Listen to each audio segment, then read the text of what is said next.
Welcome to Movie Recaps with Brian. Subscribe below for daily recaps. Today we're recapping The Conjuring 2, directed by James Wan. In 1976, paranormal investigators Ed and Lorraine Warren, played by Patrick Wilson and Vera Farmiga, traveled to Amityville, New York, to investigate the notorious Amityville murders, where Ronald DeFeo Jr. murdered his family in 1974. Their aim is to determine whether the horrific crime and the subsequent hauntings experienced by the Lutz family were caused by a demonic presence. During a seance inside the Amityville house, Lorraine experiences a disturbing vision in which she retraces the murders through the killer's eyes. She's then lured into the basement by a terrifying demonic entity in the form of a nun, which shows her a vision of Ed being impaled. Traumatized, Lorraine pleads with Ed to take a break from paranormal investigations, fearing that their work will get him killed. In Enfield, England, Peggy Hodgson, played by Frances O'Connor, a single mother, lives with her 4 children, Margaret, Janet, Johnny, and Billy. The family begins to experience increasingly disturbing supernatural occurrences in their modest council house.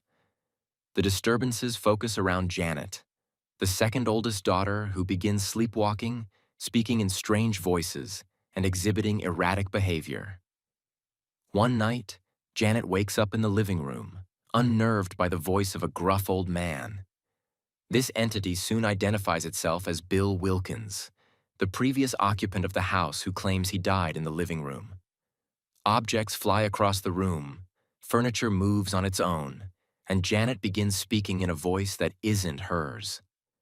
As the haunting worsens, the media and church become involved. Janet is filmed speaking in the voice of Bill Wilkins, claiming that the house is his and that he wants his space back. Her case captures public attention, becoming known as the Enfield poltergeist. Though initially reluctant, Ed and Lorraine Warren are asked by the Catholic Church to travel to London and investigate. Their task is to determine whether the possession is genuine or a hoax orchestrated by the family for attention. Lorraine remains hesitant due to her earlier vision of Ed's death and her spiritual blockage, which has dulled her abilities. Upon arrival, the Warrens begin working with Maurice Gross, a local investigator, and Anita Gregory, a skeptical parapsychologist. While staying at the Hodgson house, Ed and Lorraine experience minor disturbances but remain unsure of the truth. Their skepticism grows when video footage is revealed showing Janet apparently causing chaos in the kitchen on her own, suggesting that the hauntings may be faked. Feeling their job is done, Ed and Lorraine prepare to leave, disappointed and conflicted. However, Ed reviews audio recordings from multiple interviews with Janet and realizes that Bill Wilkins's voice was delivering a message in pieces, only understandable when all the tapes are played together.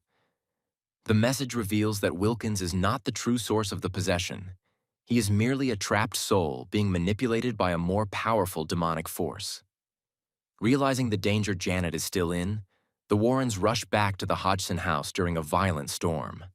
They find Janet possessed and on the verge of jumping out the window in the upstairs room. Ed climbs to her rescue, but the floor collapses, leaving him dangling from the window frame, struggling to hold on to Janet. Outside, a lightning strike hits a tree in the front yard, breaking it into a sharp, pointed stump, the exact image Lorraine had seen in her vision of Ed's death.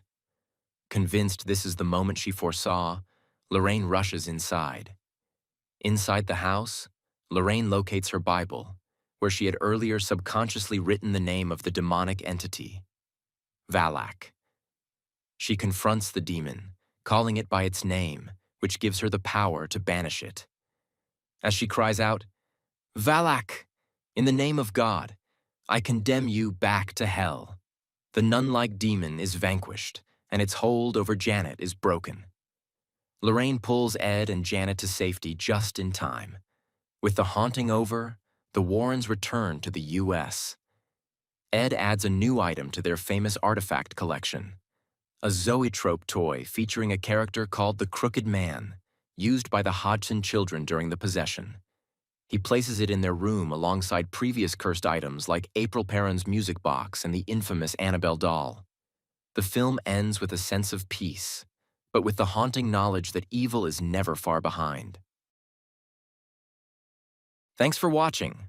Like and subscribe below to watch more movie recaps with Brian. Comment below which movie you'd like to see recapped next.